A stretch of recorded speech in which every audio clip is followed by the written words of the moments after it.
Welcome back to the Honor Respect and to another edition of AEW Collision Out of 10. This week's show featured two big open challenges. Not only did John Moxie put his international title up for grabs, but Chris Statler also put her TBS title up for grabs. And there was more matches from the Eliminator tournament as per. So yeah, on the whole there was lots going on, and we started things off with Mox versus Action Andretti for the title. It was built on an open challenge, but we knew that Andretti had answered prior to the beginning. The match was non-stop, and when Action was in control, it was all about high-risk manoeuvres. When Mox had the upper hand, he was focused solely on inflicting pain. Andretti is young and still somewhat new to the AEW, but he has put in a lot of matches with high-profile stars. Tony Khan obviously sees something that he likes to trust in. During the Patreon bridge break, the action was showdown, an AE grounded Moxie in a half-crowd submission that began a sequence of offense on the champ's legs. Andretti took a page out of Danielson's playbook when he started stomping on Moxie's face while holding his arms in space, but that didn't stop the former champion from winning the match and retaining his title, and a fun start to the show. 7 out of 10. I think got Andretti over again as you could against Mox, but yeah, the result was never really in doubt here. So yeah, kind of worked nicely. Before it's time for Statler versus Robin Renegade in a TBS title match. They started off a relatively simple sequence, but things quickly escalated and became more aggressive. Robin started using shortcuts where her sister Charlotte interfered whenever the ref had her backstand. Statler, though, an imposing figure, she's taller and more muscular than most women on the roster, so she tries to book her underdog, and it's never going to be easy. Stacking the odds against her by having someone at ringside makes sense in this situation, but she retained her title as we all knew she would. Both Renegade sisters attacked her until Jade Cargill came down to ring to make the save. It looked like she was going to help Statler to her feet, but she ended up hitting Jade in before posing with a title that she once had. This was a decent match, but a short length, but the return of Jade helped make everything a little more interesting. I think, obviously it's going to lead up to a big match, maybe a Wrestle Dream or something like that. But yeah, I can't wait for that. The rematch, maybe putting Statlander over one last time, that'd be cool to see. And really sad. So yeah, I'm looking forward to that. Next up on Collision, it was Bullet Concord versus Aerostar in Primordial and Gravity.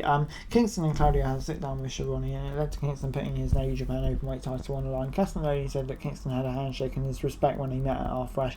Due to personal reasons, Jay White was unable to make the show this week, so mostly stepped out of it and became a trios match. Juice Robinson, Austin and Colton Gunn made sure to bring cardboard cutouts of White that made a running joke as of late. Whenever you put high-flying lucha stars in a trios match, you know you're in for some wild action. This was probably the first time in a long time we've seen them compete, although Stars did have one match back in 2021. Even the unpredictable nature of their offense, the Guns and Robinson scored the win and even posted on a turnbuckle while Juice was getting a pin. It was fun, but kind of could maybe benefited from more time. But yeah, it felt like the heels were always going to go out the win. But there was some entertaining stuff here as well. So yeah, I'll give it a 6 out of 10.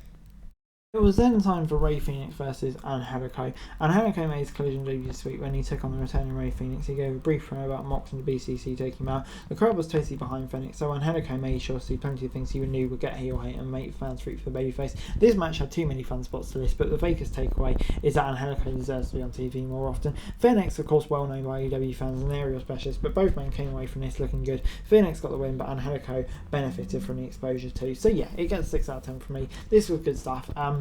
I think, benefited both men in a really decent way. So yeah, on the whole, you can't complain with that. That was good stuff. Before it's time for Darby Allin versus Roderick Strong, the first of 2 tournament matches, but Luchasaurus was shown attacking Allin as he was trying to make his way to the ring. Christian trash talked to him while Luchasaurus had him in the torch rack. The living dinosaur looked through into the loading bay before leaving. Allin crawled his way to the ring while Nick Wayne tried to talk him out of competing. As soon as he got in the ring, the ref called him. Roddy pounced him. Taven Bennett cheered him from ringside. Strong looked criticising his opponent being weakened, but Allin kept showing signs of life with little comebacks.